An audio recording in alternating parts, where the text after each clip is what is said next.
Atong awitan ug atong dayigon ang Ginoo sa matag adlaw.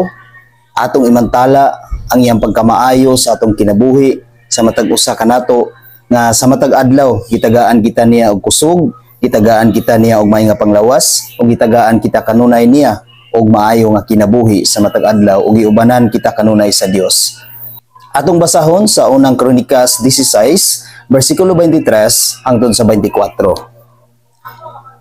Awiti ang Ginoo o tanang katawhan, imantala sa tanang adlaw ang kaluwasan nga gikan kaniya.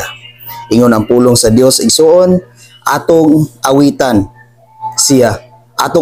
siya sa tanang adlaw, sa tanang panahon ug sa tanang higayon sa atong kinabuhi.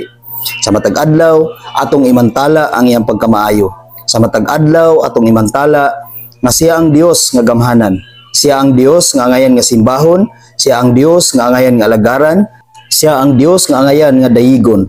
Sa matag adlaw wala na laing Dios atong kinabuhi. Tungod kay kaniya lamang nato makaplagan ang tinuod nga kaluwasan. Kitang tanan giluwas sa Dios ug atong barugan ug atong ipakita nga kita matinud-anon nga katawhan isip mga niluwas niya. Pinaagi sa iyang dakong gugma nga iyang gihatag kanato. Ato usab nga ipakita ang atong gugma ngadto kaniya. Ato usang ipakita ang atong pagkamatinud-anon ngadto sa atong Dios. Sa 24 nag-ingon, isangyaw ang iyang himaya ngadto sa kanasuran ug ang mga kahibulungan niyang buhat ngadto sa tanang katawhan.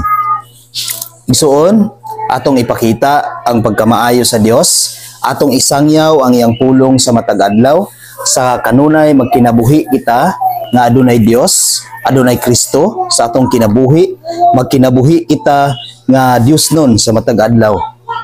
Atong ipakita sa tanang katawhan na ang Dios nga atong gialagaran matinud-anon nga motuman sa tanan ug matinud-anon gyud siya kanunay sa atong kinabuhi ug siya mutuman sa iyang mga saad nganhi kanato. Mao sa kanunay igsuon kita magmatinud-anon ngadto sa Dios, atong ipakita ug atong isangyaw ang iyang pulong ngadto sa mga katawhan. Tungod kay ingon ang iyang pulong, sa matag adlaw atong imantala ang iyang pagkamaayo.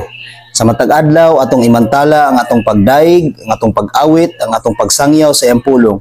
Dili lang ta sa Domingo igsuon, dili lang sa adlaw nga ipagpahulay nato imantala ang Dios, kundi sa matag adlaw atong imantala ang iyang pagkamaayo, atong isangyaw ang pulong sa Dios sa matag adlaw. Dili lang sa adlaw nga iyang gigahin nga kita maghiusa sa atong pagsimba, kundi sa matag adlaw atong awitan, atong dayigon, atong isangyaw ang iyang pulong ngadto sa atong mga kaigsuonan. Tungod kay ang iyang pulong mao gayud ang magtudlo kanato ug mao gayud ang maghimo kanato nga matarong sa atong pagkinabuhi nini nga kalibutan. Sa kanunay igsoon, atong awitan, atong dayigon ug atong isangyaw ang pulong sa Dios sa matag adlaw.